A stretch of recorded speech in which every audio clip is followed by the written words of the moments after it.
Egunon guztioi, ongi etorri saio honetara, nik Mikel Ibarra naiz, eta gaur aurtengo pilula teknologikoak webinar zikloaren 5. saioa antolatzen dugu, BRT-aren laguntzarekin, eta, dakizuenez, helburu nagusia saio labur hauen bidez, Euskal Zientzia eta Teknologi sarean garatutako ezagutza ingurumen enpresei aldegatzea da, eta horretarako berrea osatzen duten eta klimaren bazkide diren Zentro Teknologiko eta Euskal Unibertsitateen ikerlarien partaidetza izango du urtean zehar banatutako 9 saioetan. Gaurko saioak Carbon Farmingaren korapilo gordiarra izenburua darama, eta Óscar del Hierro eta Patricia Gallejones Neikerreko ikerlariak izango dira gaurko hizlariak. Ja ordinaldian ere, Garbiñe Manterola izango dugu, BRT-aren ordezkari gisa eta aurrerago aurkeztuko duana.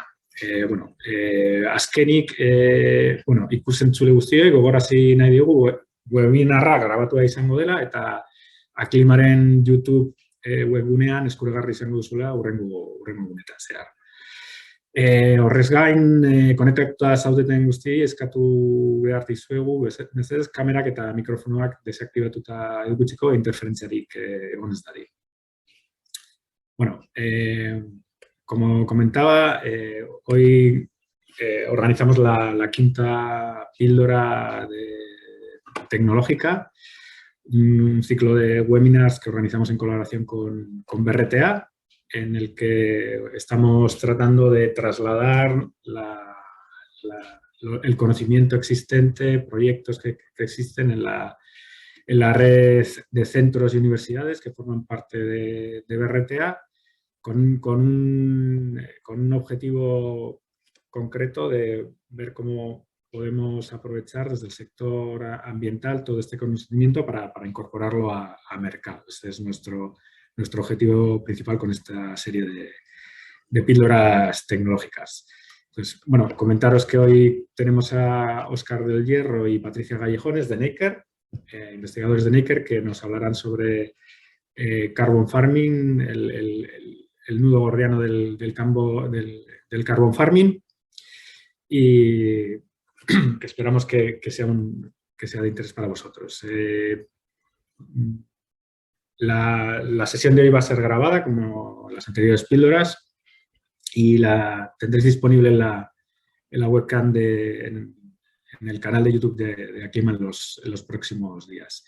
Y simplemente recordaros que os agradecemos que tengáis las cámaras y los micrófonos apagados y silenciados, pues para evitar interferencias a lo largo de la sesión.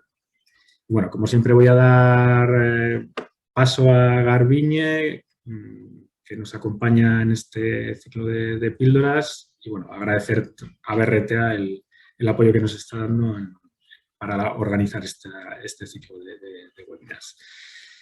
Garbiñe Manterola es responsable de transferencia del conocimiento en BRTA, el Consorcio Científico Tecnológico Vasco, es licenciada en Ciencias Ambientales y doctora por la Universidad de Navarra. Y durante su trayectoria profesional ha trabajado como investigadora tanto en el mundo académico como en el empresarial. Su especialidad han sido las tecnologías ambientales, de manera especial el tratamiento avanzado de aguas residuales y la recuperación de recursos, y ha sido miembro también de la Plataforma Europea de Finanzas Sostenibles. Garbiñe, como siempre, te doy paso para que puedas poner en contexto la píldora de hoy. Mikel, eskerrik asko sarreragatik, eta badakizu plazer badala zuekin pilula teknologiko hauetan gure aletxoa jartzea, beraz, inungo ez arazori, baizik eta hori, dana positibo ikusten dugula alderdi horretatik. Azken finean pilula hauek dialako zentroetan dauden gaitasunak era ikusgarri baten jartzeko enpresan eskura, eta hori da gure lana baita ere, ez bakarrik ezagutza sortzea, baizik eta baita ere eskura hartzia.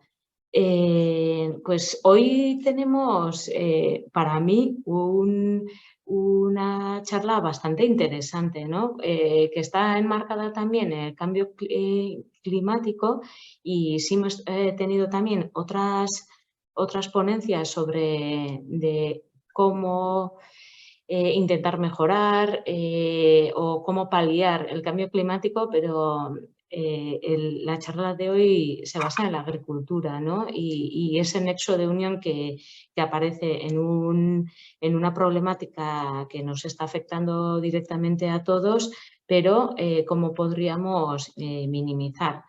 Cuando hablamos de cambio climático, yo creo que todos nos enfocamos en sectores intensivos en consumos energéticos o bien también en lo que es los sectores energéticos como tal, ¿no? Pero mitigar el cambio climático no solamente es no producir gases de efecto invernadero, sino también intentar que lo producido tenga una entrada al medio ambiente que no sea dañina, ¿no?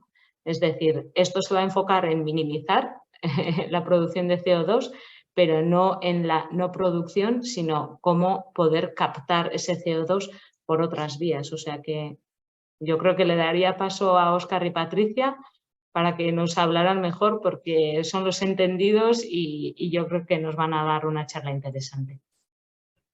Casco Garbiñe, pues como os adelantábamos, contamos hoy con Óscar del Hierro y Patricia Gallejones, que nos van a hablar de Carbon Farming con una ponencia titulada El nudo gordiano del Carbon Farming.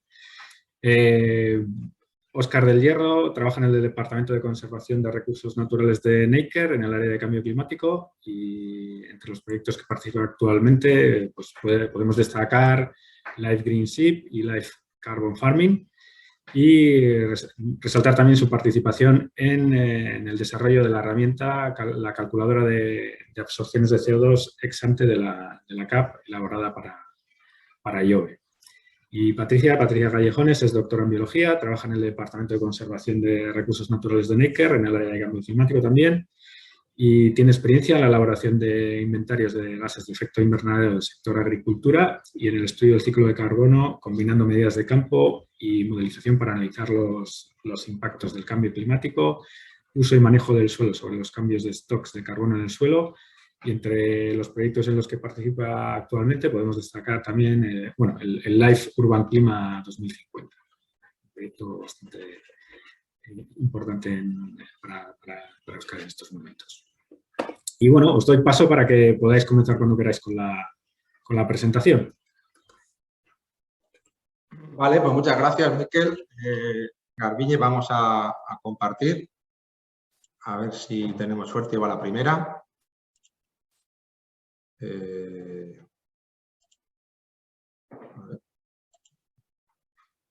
Entiendo que lo veis, ¿verdad? La vemos, sí, la vemos. Vale. Vale, pues como bien habéis dicho, la idea es pues contarnos nuestra experiencia con relación al carbon farming o secuestro de carbono, agricultura de carbono, que es una palabra que pues, últimamente pues, que está en boca de todos. Y entonces vamos a intentar aclarar algunos conceptos y también pues luego, pues como muestra, pues dos proyectos en los que estamos participando, como bien decía Miquel, una serie de lives y bueno, y ya esos proyectos de colaboración que llevamos ya muchos años junto con Joe, como veremos a continuación. Esto no se ve muy bien, ¿no? La idea, como veis, tenemos 5 puntos y entonces, en un principio haremos una introducción, luego os mostraremos una certificación que ha sacado ya unas reglas de la Unión Europea con relación a la captura o la absorción del carbono. Como decía al principio de mi exposición, os contaremos dos de estos proyectos que están ahora mismo en vigor en Neiker. El primero, Life Carbon Farming, que como veremos centrado en la ganadería, y la calculadora de absorciones ex ante, con la que estamos colaborando para IOBE. Y luego ya Patricia nos contará el papel del carbono orgánico del suelo y nos va a explicar cómo trabajamos en Neiker, cómo hemos desarrollado una metodología para certificar los cambios de las reservas de este carbono del suelo con la menor incertidumbre posible.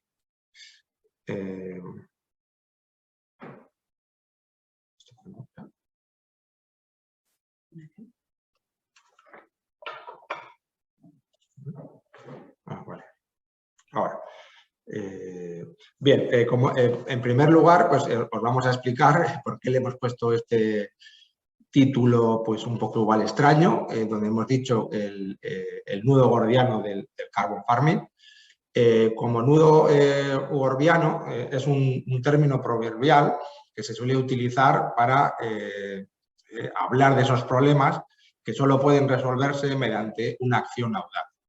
A los que estéis un poco familiarizados, os gusten estos temas un poco históricos, leyendas, etcétera, recordaréis cómo Alejandro Magno, cuando llegó al templo de Gordio, encontró un yugo atado por un nudo muy intrincado, del que se decía, en los oráculos de entonces, que quien lo desatase sería el dueño de toda Asia. Muchos intentaron desatar este nudo, pero ninguno lo consiguió, es decir, todos fracasaron en su intento. Entonces Alejandro, sin pensárselo dos veces, sacó su espada y cortó el nudo, mientras decía esa famosa frase que estudiamos todos en el colegio, que era lo mismo cortar como desatar, y que luego los reyes católicos lo transformaron en ese también famoso tanto monta tanto. ¿Qué queremos decir con esta pequeña analogía con el nudo gordiano? Es decir, que no podemos deshacer los nudos más complicados usando métodos convencionales, sino que a veces debemos partir por la mitad con un enfoque total nuevo. ¿Qué quiero decir? El nudo gordiano actual al que nos enfrentamos y que parece que tiene difícil solución y por lo cual necesitamos, lo mismo que Alejandro Magno, una solución valiente, audaz, algo diferente a lo que hacemos, es lo que con la Unión Europea marca con el Carbon Farm. En esta diapositiva, que particularmente es una de mis favoritas, aquí se intentan explicar de una manera muy sencilla, gráficamente, algo que es muy difícil a veces de explicar, como es el cambio climático.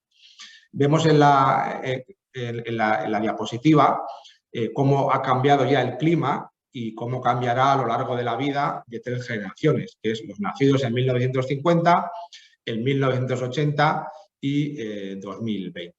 Os he puesto ahí pues un poco de guiño, por los que escuchaban este tipo de música en los 50, en los 80 y en el 2020, con lo cual que también vemos que lamentablemente a la par que hay un deterioro de temas climáticos, pues también lo estaríamos sufriendo en la música, pero eso sería para otra píldora. Bien, entonces, como decíamos, ahora os vamos a dar unas breves pinceladas sobre la certificación de la Unión Europea con relación a la absorción o la captura de carbono.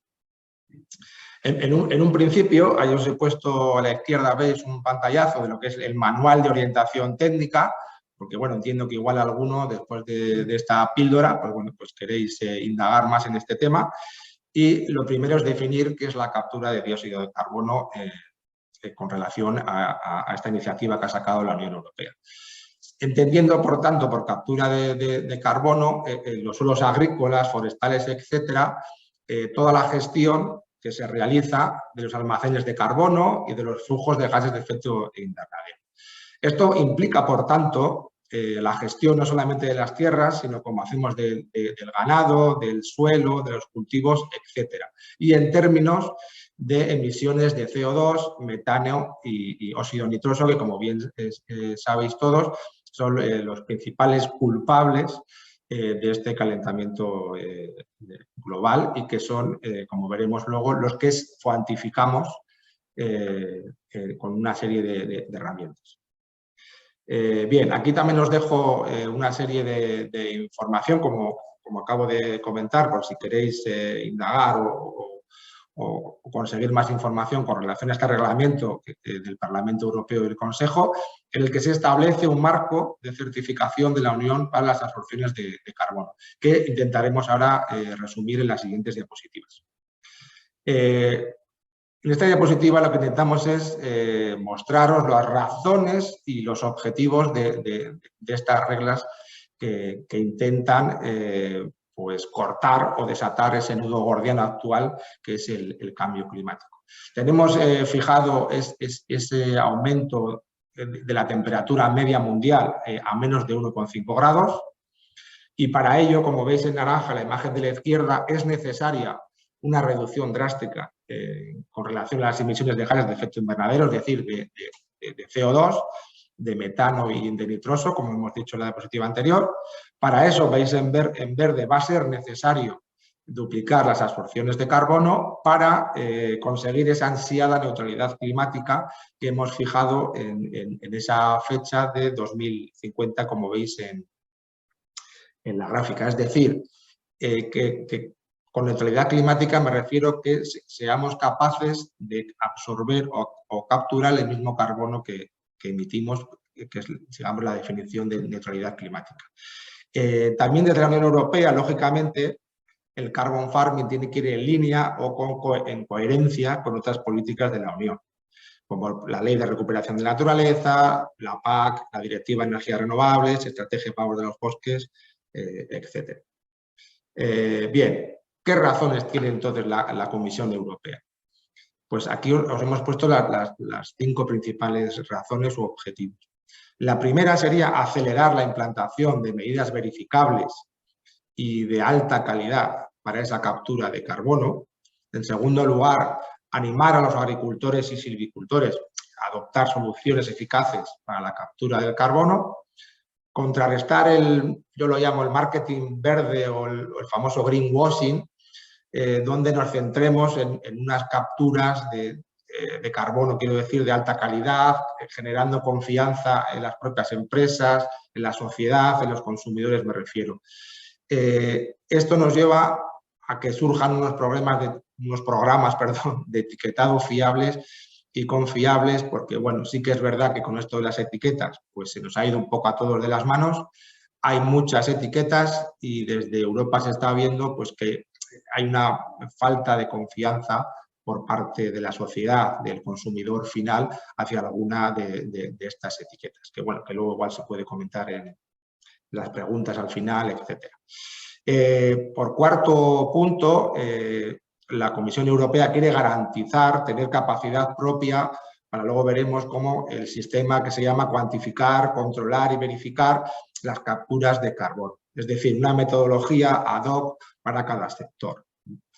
Y ya finalmente, y no por ello menos importante, estimular opciones de financiación basadas en resultados por parte tanto de fuentes públicas como privadas y que sirva para regular o armonizar el mercado. Y a la postre, mejorando la transparencia y la integridad de los mercados voluntarios de carbono y volviendo al punto 3, dando confianza al consumidor final o a la sociedad en general.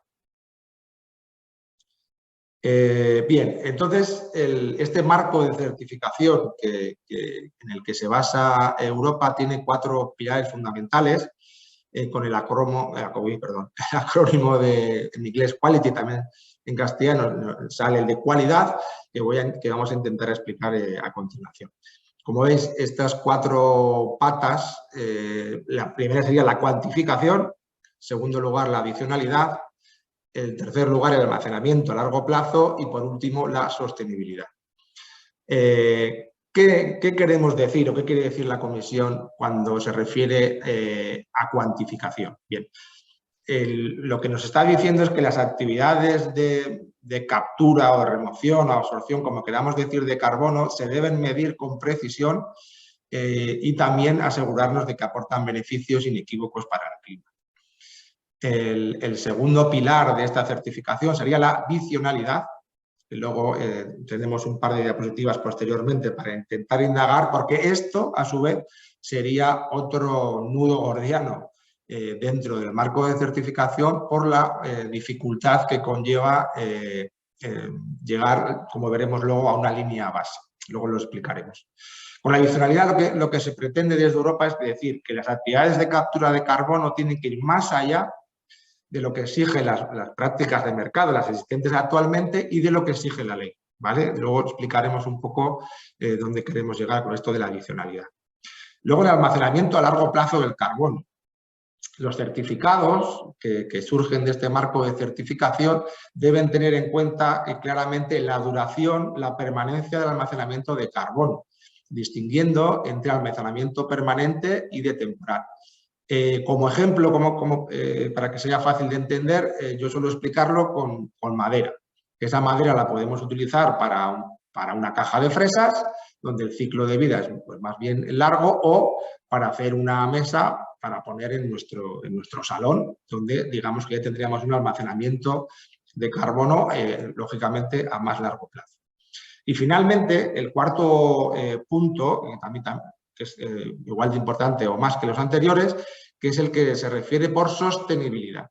¿Qué queremos decir? Decía William Shakespeare que procurando lo mejor, hay veces que estropeamos a menudo lo que está bien. Y en ese sentido, desde la Comisión Europea lo que dice es no vaya a ser que por intentar capturar mayor carbono vayamos a estropear el resto de objetivos de sostenibilidad con relación a la mitigación y adaptación al cambio climático. Es decir, no vaya a ser que al intentar capturar más carbono estemos estropeando la biodiversidad, la economía circular, los recursos hídricos, etc. Por tanto, desde Europa, la Comisión ahora mismo cuenta con un apoyo de expertos que están desarrollando estas cuatro patas, digamos, ¿no? Y adaptando cada una de ellas a los diferentes sectores. En este caso nosotros, pues desde Necker, pues estaríamos centrados en ver qué metodologías llegan, digamos, al final a ser publicadas con relación a la agricultura, a la ganadería y al sector forestal, pero habrá otras metodologías para otros sectores, ¿vale? ¿Qué requisitos son fundamentales? Certificación por terceros. Esto me parece muy importante, que estas acciones de captura o absorción de carbono deben ser siempre verificadas por auditores independientes. Los sistemas de certificación deben contar con un sistema de gobernanza fiable y, como veremos, que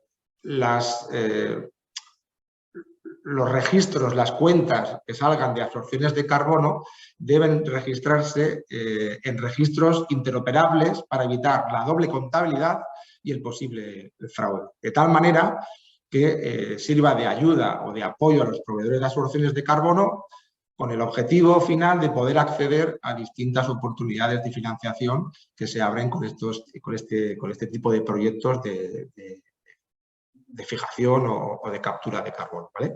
Y la Comisión Europea debe reconocer todos estos sistemas de certificación que utilizarán los operadores para demostrar que hay un estricto cumplimiento del reglamento. En resumen, ¿cómo funciona? Entonces, la Comisión Europea, como hemos visto, está desarrollando con una serie de comités de expertos en cada sector una serie de metodologías y reconoce los sistemas de certificación. Los operadores de los proyectos de carbono se deben adherir a un sistema de certificación reconocido previamente por la Comisión. Es condición sine qua non que sea verificado, siempre esté verificado por la actividad por un tercero.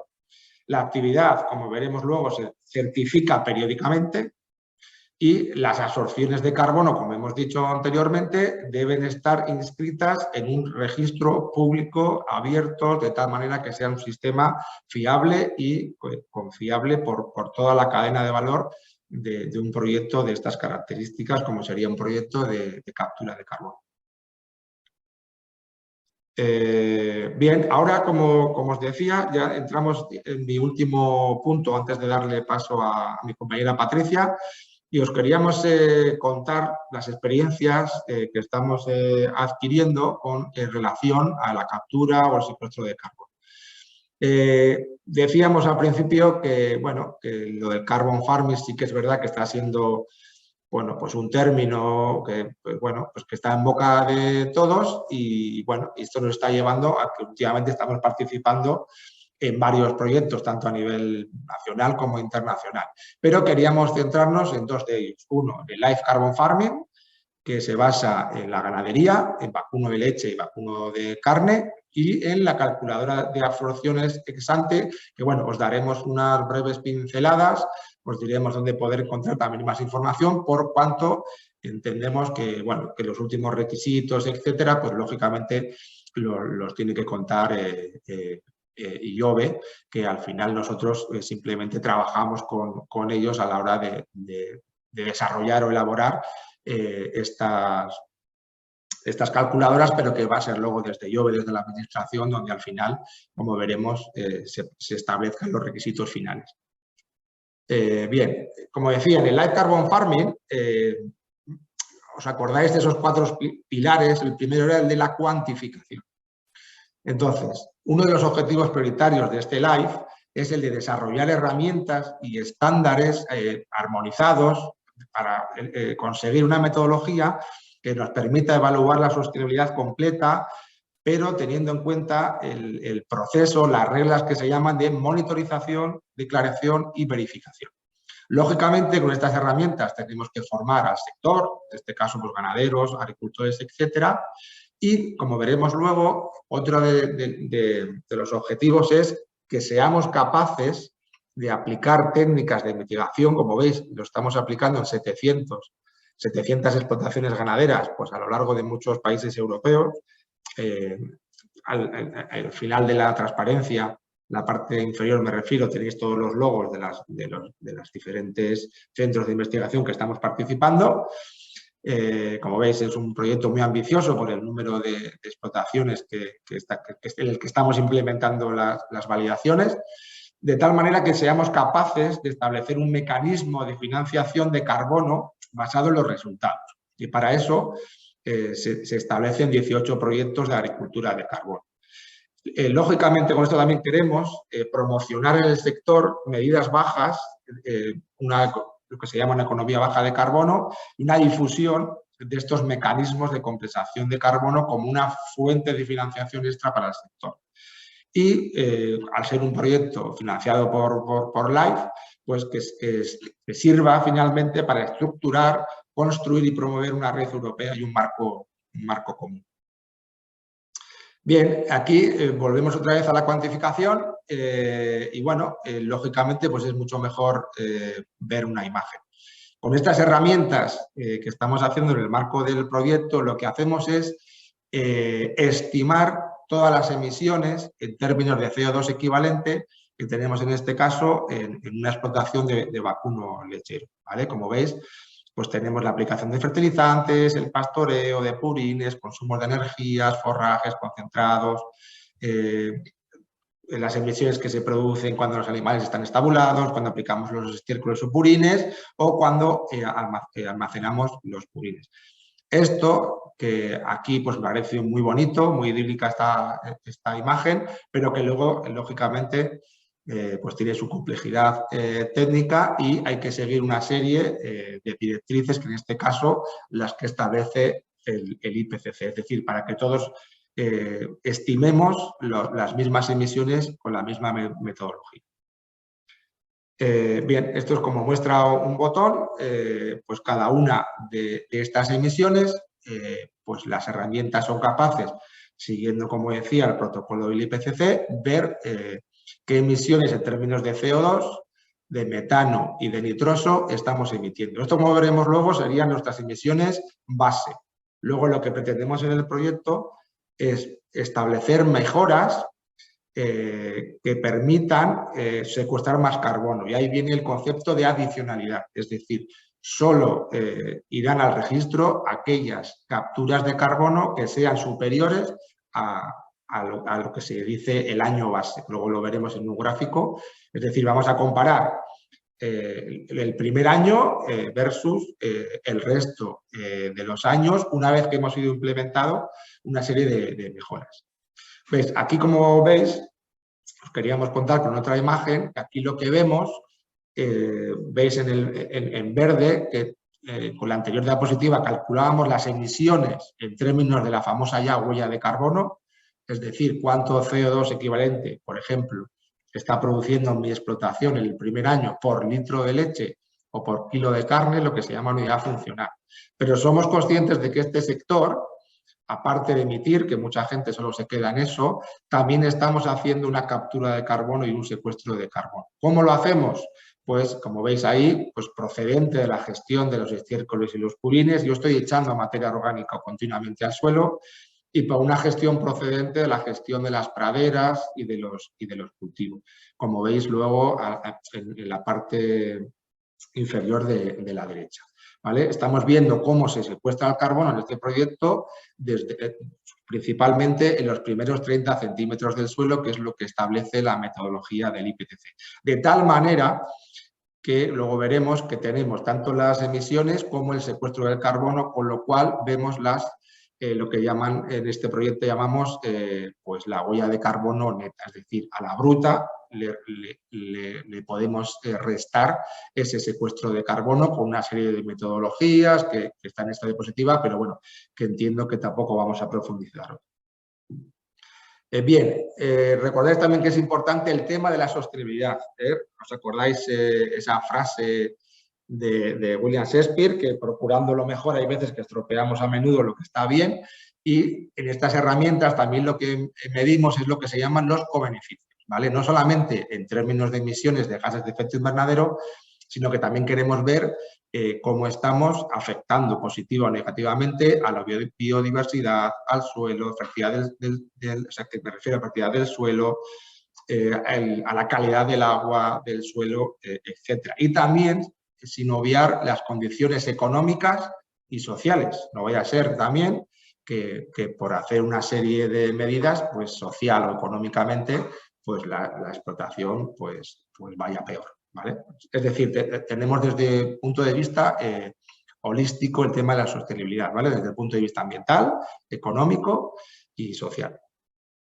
Bien, estas son una serie de herramientas que estamos utilizando. En el caso de Neiker, la nuestra es la que se llama Bobin CO2, que es una herramienta de evaluación ambiental, de apoyo técnico, en este caso a granjas de vacuno de carne, con lo cual contamos, o sea, estimamos todas estas gráficas, o mejor dicho, esas figuras con las vaquitas y tal, que os he enseñado anteriormente, ¿vale? Me parece también muy importante, otro de los objetivos del proyecto es saber qué coste tiene para el ganadero, en este caso, implementar o adherirse a este tipo de proyectos de carbono. Entonces, lo que estamos haciendo es una serie de pruebas de mejores técnicas disponibles que se llaman, y en términos de toneladas de equivalente de CO2 evitadas, el coste que tiene. Como veis, pues hay algunas que son fáciles y además son casi a coste cero. Otras pues tienen un precio, digamos, intermedio, y otras que incluso, digamos que no te saldría económicamente rentable, ¿no? Porque te sale más caro implementar este tipo de medidas que lo que luego vas a recibir bajo un proyecto bajo en carbono. Eso sería el coste directo que tendrían las ganaderías por adherirse, pero luego tienen también el coste de lo que son las auditorías, lo que es hacer un plan de mitigación, que vayan técnicos, volver a medir cada año, verificar, certificar, etc. Y eso lo estamos estimando en el proyecto en torno entre 5 y 10 euros por tonelada de CO2 equivalente. Y a la derecha os he puesto un resumen de lo que intenta ser un ejemplo de lo que están, por ejemplo, trabajando en Francia en el marco de este proyecto que os estamos contando. No os quedéis en el dinero, porque esto, como veis, como sabéis, varía, sino los porcentajes, ¿vale? De esos 40 euros por tonelada de CO2 equivalente, el 80% lo recibiría directamente, en este caso, la explotación ganadera, y el 20% restante se dividiría entre el promotor del proyecto bajo en carbono y de la propia certificadora, ¿vale? Digo, para que os quedéis con este ratio de 80-20. Esto es para incidir un poco para explicaros cómo funciona en el marco del proyecto este sistema de seguimiento, notificación y verificación que estamos desarrollando en el marco del Carbon Fund. Como veis, hemos establecido un horizonte temporal de 6 años. Durante el primer año hacemos un diagnóstico en términos de huella de carbono, para que nos entendamos todos, y ese sería el escenario base que luego compararemos en el año 6, y la diferencia, es decir, todo aquel carbono que hayamos conseguido capturar, este es el que hemos llamado el carbono adicional, ¿vale? Que esa pata que era la de la adicionalidad, ¿vale? Por cuanto solo se reconocen como esos créditos de carbono este carbono adicional al que ya tenía en mi año de referencia, que lógicamente ese sería el año 1, que es cuando hacemos el diagnóstico o la auditoría de carbono. En el año 2, pues 3 y 4 se van haciendo sucesivas visitas para ver que ese plan de carbono que se hace a lo largo del año 2 se va implementando adecuadamente a través de los años 2, 3, es decir, durante los años 2, 3 y 4, de tal manera que luego en el último año, en el sexto, hacemos un diagnóstico final con cada una de estas herramientas, lo comparamos con el año 1 y ese es el carbono adicionalidad, sí, que digamos que se reconoce como crédito de carbono, ¿vale? Y siempre, como veis, en el año sexto, el final, tiene que ser siempre verificado por un auditor independiente, es decir, lo que decíamos anteriormente, por un tercero. Bien, esto es un poco para que veáis gráficamente lo del tema de la adicionalidad. Es decir, siempre vamos a evaluar, en este caso, el año 1 con el sexto o con otro tipo de iniciativas, evaluarlo en relación con un escenario de referencia, ¿vale? Recordáis que la adicionalidad es las actividades de captura de carbono tienen que ir más allá de lo que exige actualmente el mercado y de lo que exige actualmente la ley en vigor, ¿vale? Es decir, solo se van a reconocer en estos créditos de carbono, insisto en este tema porque creo que es importante, las emisiones que van más allá de ese escenario de referencia. Y hay que tener en cuenta que se deben aplicar una serie de descuentos por el riesgo de pérdida o fugas de carbono, porque bueno, algunos de estos proyectos, pues como tienen periodos de permanencia, pues en función de los proyectos bastante largos, pues puede haber un problema de incendios, de plagas, enfermedades, etcétera, por lo cual luego veremos en el siguiente ejemplo, se hace una bolsa de carbono a partir de los créditos que entran en este tipo de iniciativas. Es decir, todos los proyectos ponen un porcentaje X a favor de esa bolsa de carbono para que en caso de que haya un riesgo de pérdida, bueno, un riesgo que exista realmente, que se dé, como insisto, por un incendio o una plaga, etcétera, que no haya problemas, es decir, que haya siempre un remanente de carbono que digamos que se pueda extraer de esa bolsa de créditos de carbono. Bien, ya voy finalizando para dar paso a mi compañera Patricia. Aquí simplemente os decía que os queríamos enseñar, que también desde Neiker creemos que es importante que se vaya conociendo, que es la calculadora de absorciones de CO2 ex ante para la Comunidad Autónoma del País Vasco. Os he puesto en la parte inferior en lo que es el enlace para que podáis acceder. Ahí podéis descargaros tanto en euskera como en castellano el manual del usuario, la herramienta, pues para que veáis cómo funciona. Y el objetivo que tiene Jove es proporcionar una herramienta de gestión que ayude a la estimación de manera sencilla de esa captura de carbono, tanto en biomasa aérea como en el suelo. Pero no solamente, como veremos, como se hace desde el Ministerio del MITECO, no solamente para el sector forestal, sino que también hemos implementado estas estimas en otro tipo de gestión, como pueden ser los cultivos herbáceos, perennes, pastos, etcétera. De tal manera que podamos llevar en el País Vasco una gestión más adecuada de nuestros recursos de carbono, es decir, de los sumideros que tenemos actualmente. Bien, decía también anteriormente que, bueno, os lo voy a contar porque esta calculadora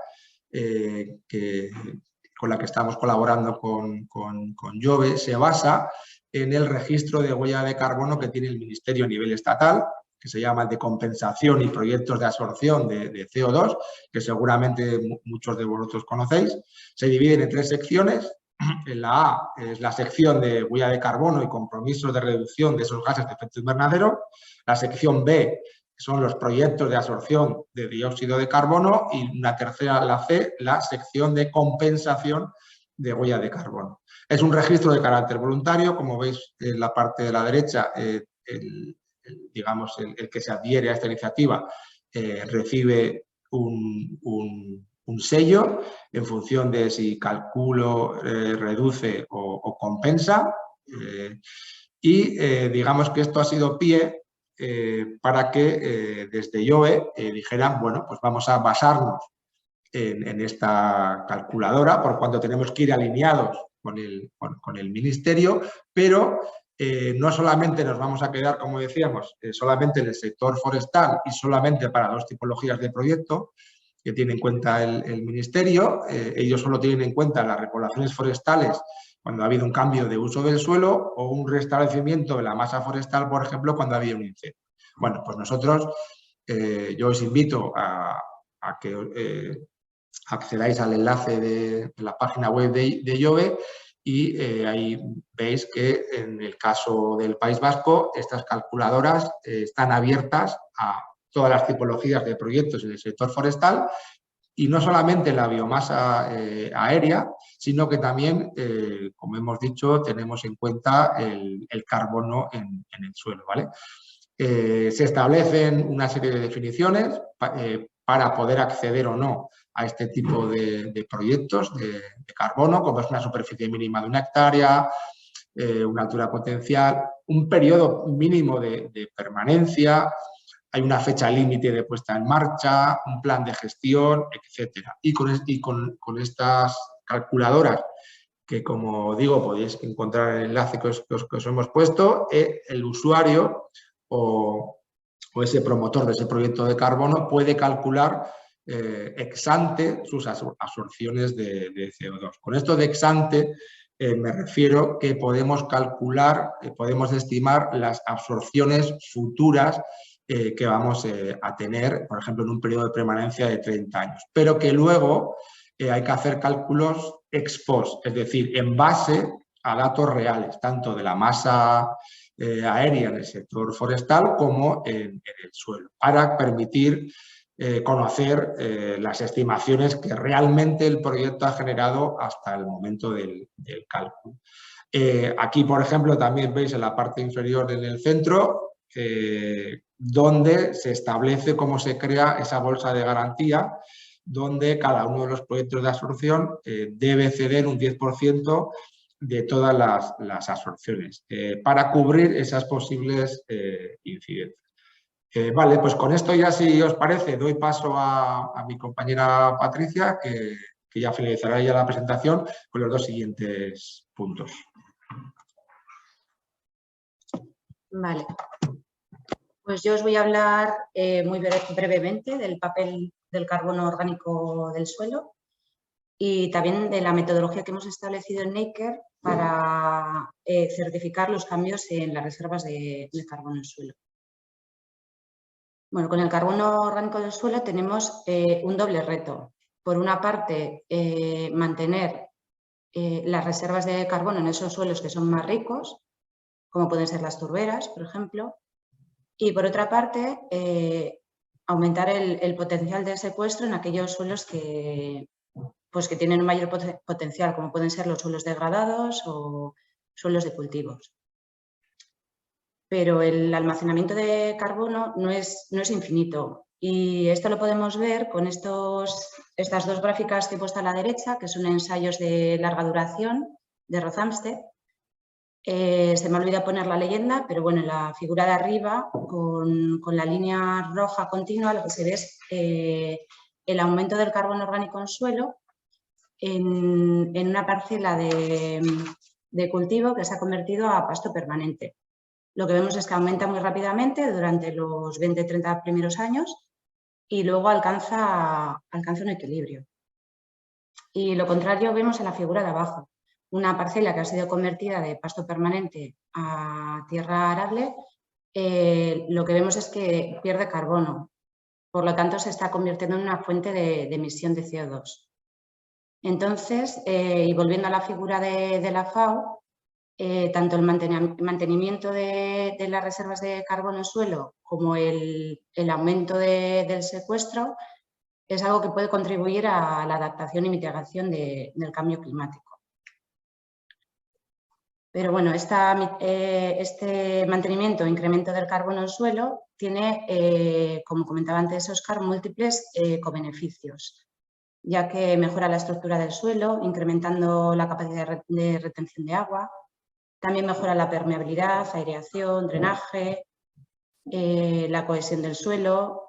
Por lo tanto, se reduce la erosión hídrica y eólica y es una fuente de sustrato y energía tanto para plantas como microorganismos del suelo.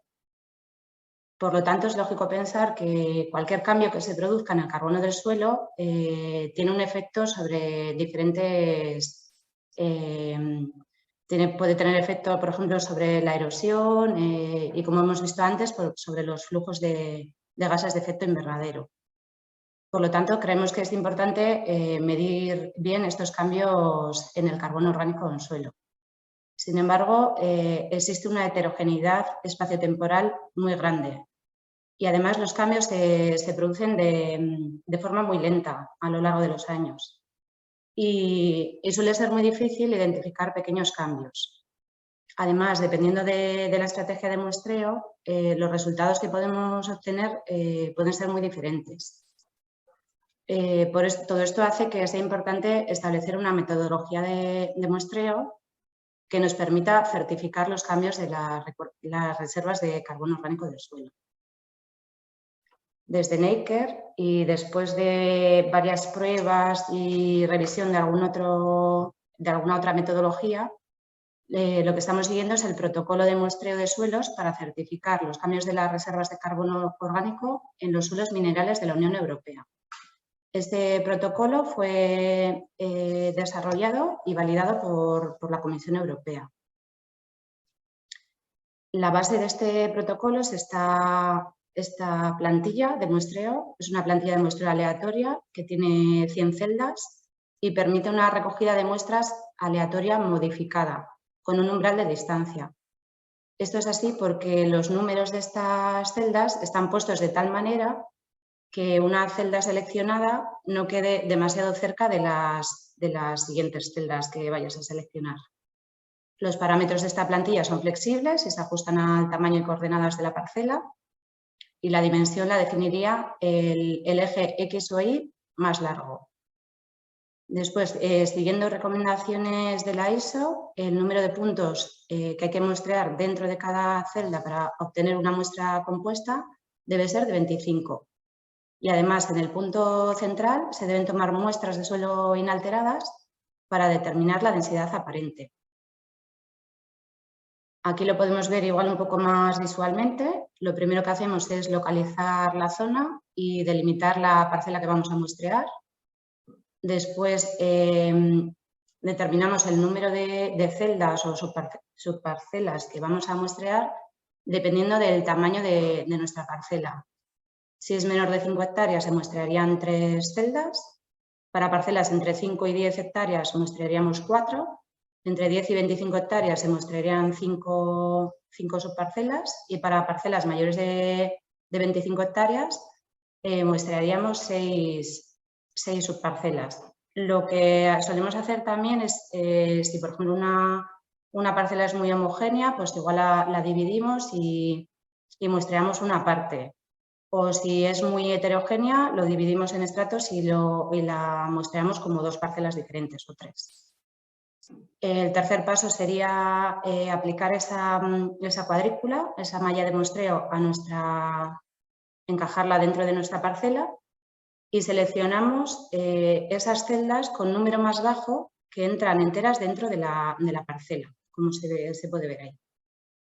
Y por último, dentro de cada celda localizamos 25 puntos, o sea, localizamos las coordenadas exactas de esos 25 puntos para poder repetir el muestreo a lo largo del tiempo en los mismos sitios y poder hacer así el seguimiento del carbono orgánico en suelo.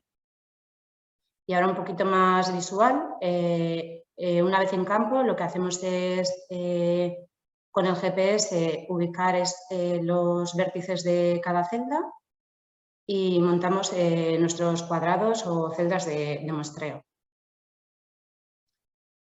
Para la determinación del carbono orgánico en suelo, tomamos muestras de suelo alteradas a dos profundidades, de 0 a 10 y de 10 a 30 centímetros, en cada uno de esos 25 puntos dentro de la celda. Lo hacemos con un muestreador a mano y luego para determinar la densidad aparente del suelo tomamos muestras de suelo inalterado con cilindros metálicos de volumen conocido que también se toman de 0 a 10 y de 10 a 30 centímetros. Bueno, un poco en resumen, lo que obtenemos de cada cuadrado, con esos 25 puntos muestreados más el centro, serían 2 muestras de suelo alterado para las 2 profundidades y 2 muestras de suelo inalterado para las mismas profundidades. Lo llevamos al laboratorio y con los resultados calculamos el contenido de carbono orgánico en suelo de la parcela en toneladas de carbono por hectárea. Y en los sucesivos muestreos lo que podemos calcular es el incremento o bueno, la variación del carbono de esa parcela. Y para finalizar, bueno, pues mencionar que estos muestreos los estamos haciendo en aquellos sitios o en aquellas actuaciones donde pensamos que va a haber un cambio en los stocks de carbono en suelo, como puede ser en la conversión de parcelas a prácticas en ecológico. Y los resultados que podemos esperar pueden ser hasta de 0,8 toneladas de carbono por hectárea al año. Y esto sería. Muchas gracias. Eskerrik asko. Sí, eskerrik asko, Patricia y Óscar, por la presentación. Sí, dejamos de compartir, ¿no? Sí, vale.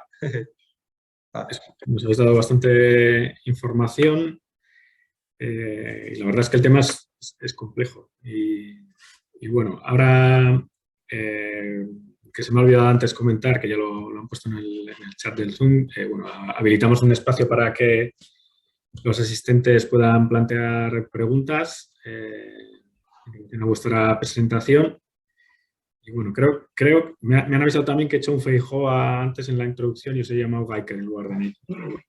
Sí, pero bueno, no, un Rajoy. Vamos mejorando la vida. No, pero luego lo has arreglado, ¿eh? Sí, vale. Entonces, bueno, si alguien tiene alguna pregunta, por favor, la puede plantear a través del chat. Y bueno, Garbiñe, no sé si igual, como siempre sueles, plantear alguna cuestión. Sí. La verdad es que me ha parecido muy interesante, pero también, a su vez, pues bueno, más que complejidad es sentar muchas bases que igual no estamos acostumbrados a realizar, al menos por una visión un poco la que tengo yo. Sí que me ha llamado la atención, por ejemplo, en la metodología de muestreo y demás, es todo manual, ¿no? Por ahora. ¿Se podría de alguna forma, no sé si es automatizar, facilitar, porque no me hago la idea de cuánto tiempo estamos hablando, de qué inversión, o sea, en dedicación de toma de muestras y analíticas y demás para, pues, a título de conocimiento, ¿eh? Pues sí, en ello estamos, la verdad, pensando en cómo pues hacerlo más sencillo, porque la verdad que es un muestreo bastante complejo, lleva mucho tiempo y luego pues económicamente también pues el número de muestras, bueno, todas las horas que empleamos pues también... Sí, bueno, hay diferentes opciones y también hemos revisado otros métodos. Lo que pasa que, por ejemplo, hay métodos que requieren un conocimiento previo del suelo, con lo cual ya tienes que ir antes, tomar una medida para saber un poco la variabilidad que tienes. Entonces, luego igual te ahorra el muestreo, pero también tienes que ir antes y hacer esa inversión en tiempo y dinero. Y luego ahora está muy de moda también pues diferentes opciones como vía satélite y este tipo de cosas. Pero bueno, ya hemos tenido un proyecto y yo creo que queda un largo camino. Y en lo que es de la forma de coger manualmente, pues bueno, también hay maquinaria que podría permitirnos. Nosotros también tenemos un quad con el que podemos tomar muestras, pero bueno, no lo podemos llevar a cualquier sitio porque aunque lo que os he enseñado ha sido una parcela de cultivo bastante llana, pues también vamos al monte donde tenemos mucha pendiente, bueno, que tienen diferente complejidad, sí. Pero bueno, estamos en la búsqueda de alguna mejora, eso sí.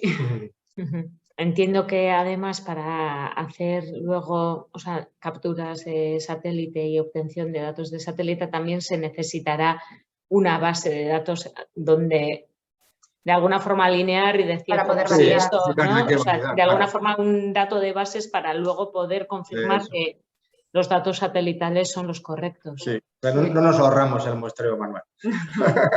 Y luego hay que tener en cuenta que el suelo pues tiene esa dimensión vertical que bueno, lo que he dicho que es muy variable espacialmente y temporalmente, con lo cual, pues bueno, el satélite entiendo que llega hasta donde llega y nosotros los muestreos estamos haciendo a 30 centímetros, entonces, bueno, lo veo complicado todavía por esa vía. Gracias. Nada. Sí, yo la verdad es que me había quedado también con esa parte, ¿no? Cómo se monitoriza el ex post ¿no? Sí. La metodología nuevas y tal.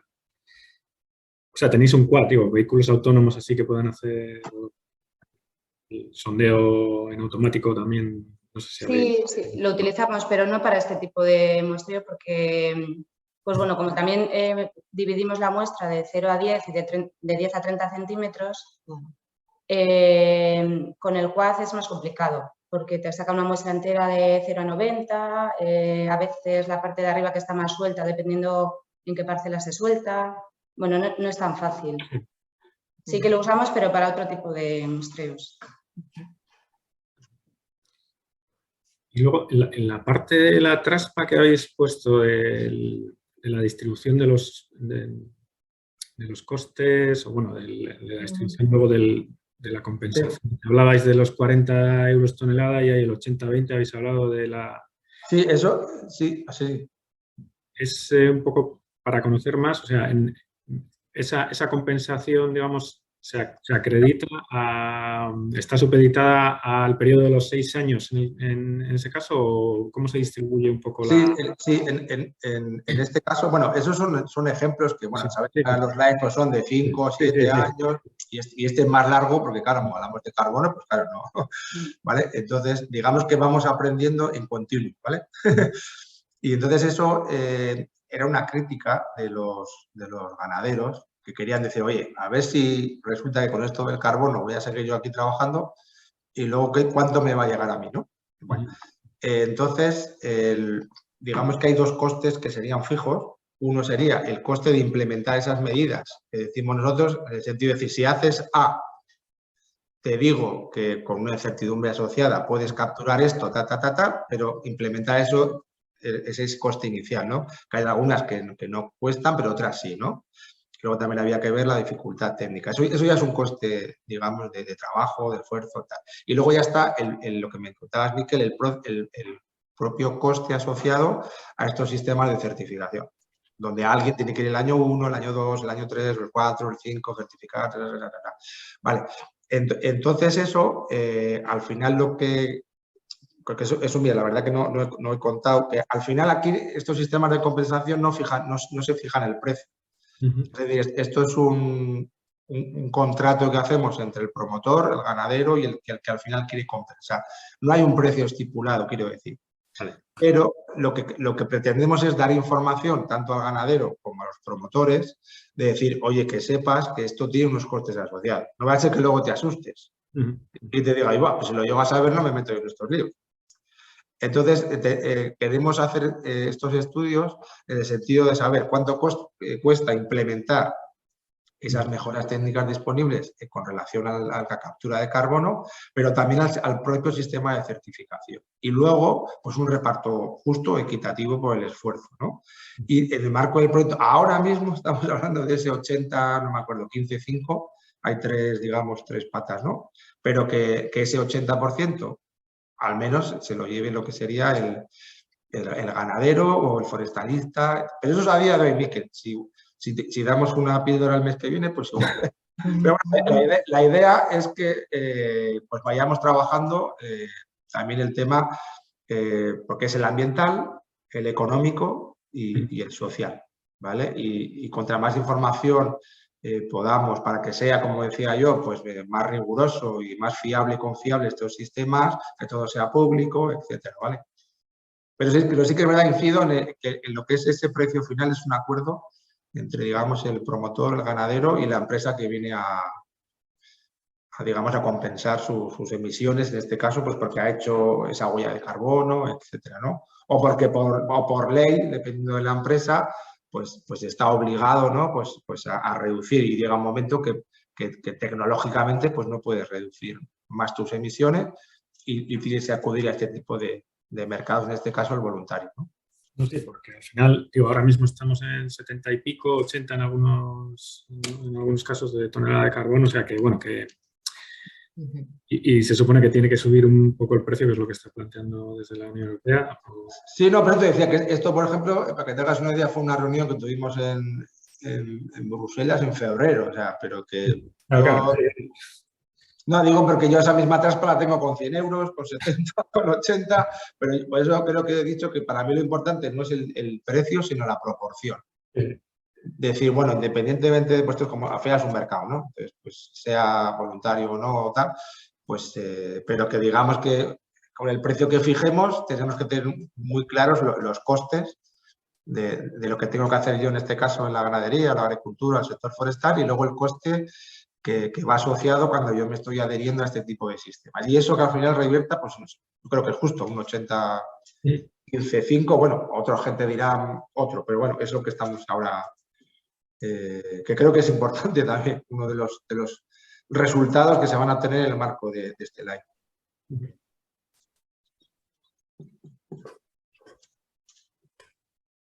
Bueno, pues parece que no se animan a plantear más preguntas. De todas maneras, compartiremos la presentación. Y, vale. Bueno, tenéis ahí también el contacto de Óscar y Patricia para plantear cuestiones, o nos podéis plantear a nosotros en Aclima cuestiones que queráis que les traslademos. Bueno, abiertos a cualquier vía para poder facilitar ese contacto entre sin problema. Entre Neiker y los asistentes. Y bueno, pues yo creo que podemos dar por finalizada la sesión. Bueno, también te voy a coger la idea esa de que igual hay que habilitar un mecanismo de captura y almacenamiento de reggaetoneros, pero... ¿Sí?